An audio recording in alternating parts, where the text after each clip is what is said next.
اس کے حوالے سے جو امریکہ کے بہت بڑے خدشات تھے، کیونکہ آپ کو پتہ ہے کہ اب چند روز کے بعد امریکہ میں صدارتی انتخابات ہونے جا رہے ہیں، اور اس موقع کے اوپر اگر ایران کی آئل فیسلٹیز کے اوپر اسرائیل کی طرف سے حملہ ہوتا تو خدشہ یہ تھا کہ بین الاقوامی مارکیٹ میں تیل کی قیمتیں اوپر چلی جاتی، اور جب تیل کی قیمتیں اوپر چلی جاتی تو ظاہر ہے کہ پھر پوری دنیا میں اثر پڑتا ہے، جو کاسٹ آف لیونگ ہے وہ بڑھ جاتی ہے، اور امریکہ پہ بھی اس کا اثر پڑتا ہے، جہاں باقی دنیا میں جب انتخابات ہوتے ہیں تو معیشت ایک امپورٹنٹ ایشو ہوتا ہے، بلکہ سب سے اہم ایشو ہوتا ہے، تو امریکہ کے اندر جو صدارتی انتخابات ہو رہے ہیں تو اس میں بھی اکانومی جو ہے اور کاسٹ آف لیونگ ایک سب سے بڑا ایشو ہے، جس کی بنا پر لوگ ڈیسائیڈ کرتے ہیں کہ انہوں نے کدھر ووٹ دینا ہے۔ تو اسرائیل کو یہ بتایا گیا تھا بائیڈن انتظامیہ کی طرف سے، اگر آپ یہ کام کریں گے تو پھر جو صدارتی انتخابات ہونے ہیں اس کے جو نتائج ہیں ان پر وہ منفی اثر پڑ سکتا ہے۔ تو یہاں پر کلیئرلی اگر آپ دیکھیں کہ ایک جو لمیٹڈ سٹرائکس کیے گئے ہیں، یعنی کہ اسرائیل نے نہ تو نیوکلیئر سائٹس کو نشانہ بنایا، نہ ان کی جو تیل کی تنصیبات ہیں، پھر جو دوسرا سویلین انفراسٹرکچر ہے، ڈیمز ہو گئے یا پھر پاور پلانٹس وغیرہ ہو گئے، ان کو بھی انہوں نے نشانہ نہیں بنایا، اور اس کے حوالے سے جو ایران کو پہلے خدشہ تھا تو وہ ایک انہوں نے سکھ کا سانس لیا ہے کہ جو بھی انہوں نے حملے کیے ہیں وہ ایک لمیٹڈ ہیں۔ تو یہاں پر ایک بیلنسنگ ایکٹ کیا گیا ہے on part of Israeli prime minister, جنہوں نے حملہ تو کیا لیکن اس طرح کی کارروائی نہیں کی جس کا وہ دعویٰ کر رہے تھے۔ تو لگتا یہ ہے کہ جو بیہائنڈ دا سین ایفرٹس تھی کہ یہیں پہ معاملات کو کنٹرول کیا جائے۔ اب آگے کیا ہوگا، ایک تو کلیئرلی یہاں پر نظر آتا ہے کہ اسرائیل بھلے لبنان اور غزہ کے اندر جینوسائیڈ کمٹ کر رہا ہے اور اس وار کو ایکسپینڈ کر رہا ہے، لیکن اس وقت وہ ایران کے ساتھ شاید بڑی لڑائی لڑنے کے موڈ میں نہیں ہے، اسی لیے انہوں نے یہ جو کارروائی کی ہے وہ بڑی ایک لمیٹڈ لیول پر ہے، اور شاید یہی ونڈو جو ہے ان کے پاس اویلیبل تھی۔ وہ کیوں ونڈو اویلیبل تھی میں آپ کو یہ بتاؤں گا کہ آگے اب کیا ہوگا، کہ شاید کوئی براہ راست ایران اور اسرائیل کے درمیان اس طرح کی کوئی بڑی کارروائی کا یا لڑائی کا خدشہ اس لیے نہیں ہے کیونکہ اسرائیل کو پتا تھا کہ کیونکہ امریکہ ایک الیکشن موڈ میں ہے، اور وہاں پر آبویسلی جب الیکشنز ہو جائیں گے تو الیکشن کے بعد کی جو صورتحال ہے وہ یکسر بدل جائے گی، اور اسرائیل کے پاس جو آج ونڈو اویلیبل ہے وہ ونڈو اویلیبل نہیں ہوگی کہ جو مرضی وہ کرتے آ رہے ہیں، کیونکہ جو یہ بات اپنی جگہ پہ طے ہے کہ وہ کاملا ہیرس ہوں یا پھر ڈونلڈ ٹرمپ ہوں، وہ دونوں ہی اپنی جو لائلٹی ہے وہ اسرائیل کے ساتھ شو کرنے کے لیے ہر حد تک جا رہے ہیں، لیکن یہ بات بھی اپنی جگہ پہ موجود ہے کہ اگر ٹرمپ منتخب ہو کر کے آتے ہیں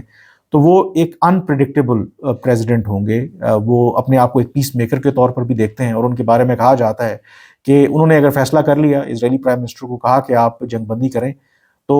اسرائیلی پرائم منسٹر بھی جانتے ہیں کہ ان کو ہر صورت جنگ بندی کرنی پڑے گی، کیونکہ ادروائز وہ پھر ابھی تک تو امریکہ نے جو سپلائی ہے ہتھیاروں کی بند نہیں کی اسرائیل کو، لیکن ٹرمپ کے آنے کے بعد کچھ بھی ہو سکتا ہے۔ تو یہ تمام جو فیکٹرز ہیں وہ اسرائیل کی جو اس وقت رائٹ ونگ حکومت ہے ان کو پتا تھا، تو اس لیے انہوں نے اس ونڈو کا استعمال کیا اور اپنی فیس سیونگ کے لیے یہ کارروائی کی۔ تو جو میری اپنی اسیسمنٹ ہے بیسڈ آن جو گراؤنڈ میں سچویشن ہے، لگتا نہیں ہے کہ ایران اور اسرائیل کی اگر آپ بات کریں یہاں سے بات فردر آگے جائے گی، تو یہ معاملہ یہیں پہ رکے گا۔ اب بات آتی ہے کہ ان حملوں میں جب یہ ہوئے تو پاکستان اور سعودی عرب کا کیا کردار رہا۔ سب سے پہلے جب یہ حملے ہوئے تو ایران اور سعودی عرب کی آپس میں ایک آپ کو پتہ ہے کہ چپکلش چلتی رہی ہے، دو کہ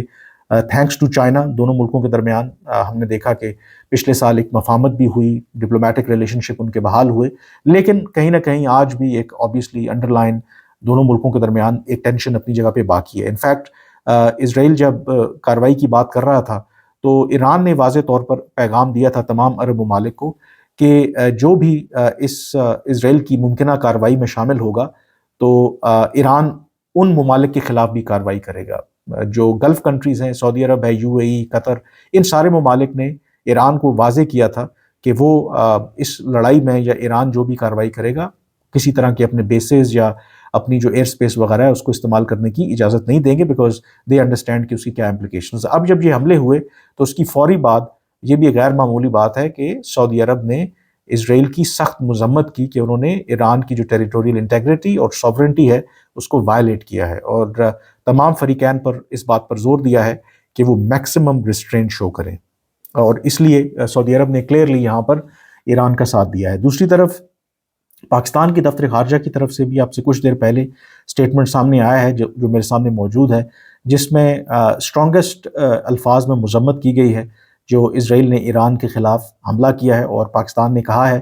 کہ یہ جو ایران کی ٹیریٹوریل انٹیگریٹی ہے اور اس کی جو سوورنٹی ہے اس کے خلاف ہے، اور اس طرح کی کارروائیوں سے جو خطے میں آلریڈی ایک والیٹائل سچویشن ہے، فردر ایسکیلیشن ہونے کا خطرہ ہے۔ یہاں پر یہ بات بھی امپورٹنٹ ہے کہ پاکستان نے کلیئرلی تمام تر جو ذمہ داری ہے اس کی، جو اس وقت کرنٹ ٹینشن ہے، کیونکہ جو ایران نے بھی 1 اکتوبر کو 200 کے قریب بیلسٹک میزائل فائر کیے تھے اسرائیل کے اوپر، پاکستان کا یہ ماننا ہے کہ کلیئرلی یہاں پر جو اس کی ذمہ داری ہے وہ اسرائیل کے اوپر عائد ہوتی ہے۔ جو ٹینشن ابھی ایران اور اسرائیل کے درمیان چل رہی ہے یا مڈل ایسٹ کے اندر، تمام تر ذمہ داری جو ہے اس کی عائد ہوتی ہے اسرائیل کے اوپر۔ تو کلیئرلی یہاں پر پاکستان نے ایران کا ساتھ دیا ہے، اور نیچرل ہے کیونکہ ایران پاکستان کا نیبر بھی ہے، مسلم کنٹری بھی ہے،